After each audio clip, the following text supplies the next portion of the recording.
Mas Andi, kita tahu bahwa film dokumenter Pesta Babi ini bercerita soal bagaimana masifnya industri ekstraktif dan juga ketahanan pangan di Papua gitu. Dan militerisme. Dan militerisme di Papua gitu. Seberapa penting Papua buat lo? Mungkin karena dulu juga lama liputan di Aceh.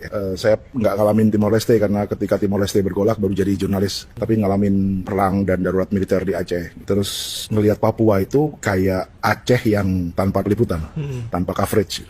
Dan problemnya level masalahnya berlipat-lipat dari Aceh gitu. Jadi perang Aceh aja sudah sedemikian babak belur gitu ya, berdarah dan banyak tragedi kemanusiaan gitu. Di Papua itu numpuk jadi satu.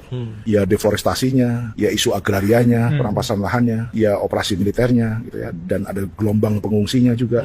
Jadi skala masalahnya lebih gede, tapi coveragenya dikit banget. Bahkan untuk konteks sekarang yang semua orang sudah punya handphone.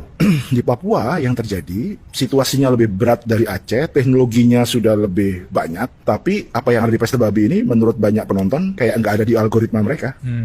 Jadi kayak, oh kayak gitu ya Papua gitu. Padahal ini cerita Papua ini kan sejak 1961. Yeah. Kira-kira gitu ya. Ya oke lah, tahun-tahun itu memang informasi dan segala macam. Tapi ya kalau kita ngomongin percepatan teknologi media sosial, coverage media sosial, orang pegang handphone di mana-mana, harusnya kan ada di algoritma kita cerita sebesar ini. Apa yang maksud dengan cerita sebesar ini? Satu, di Papua ini ada proyek pembukaan hutan terbesar di dunia sekarang. 2,5 juta hektar. Food estate itu. Terbesar di dunia. Pesanan eskavatornya aja 2.000 juga terbesar di dunia. 2, ada pengungsi sampai 107.000 dan nggak ada di headline, nggak ada di algoritma, nggak jadi trending topic, nggak ada FYP. Dan yang ketiga, ada konflik bersenjata yang masih aktif. Tiap hari ada orang mati.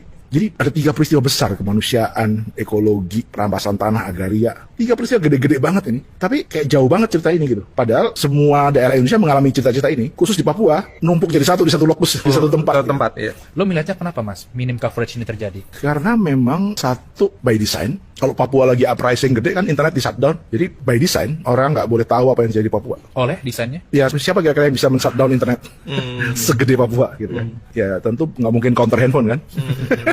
Yang kedua, media reach out-nya. Jadi media akan punya excuse, pembaca kami nggak suka cerita Papua, penonton kami nggak makan cerita Papua. Akhirnya media nggak mau ngerjain. Ketiga, ngeliput Papua itu mahal banget. Tiketnya bisa 14 juta kali. Iya, PP kalau sekarang. Iya. Belum yang lain-lainnya. Belum yang lain masuk ke pedalaman segala macam.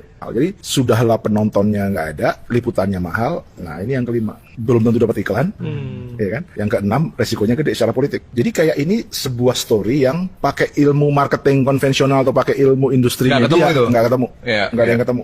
Itu yang membuat menurut saya Papua ini tadi, walaupun ada peristiwa segede itu, nggak kerasa di algoritma kita masing-masing ini nggak kerasa. Ya that's why kenapa begitu nonton Pesta Babi, walaupun 1,5 jam, banyak testimoni yang mengatakan kayak saya baru tahu Papua sedahsyat itu masalahnya.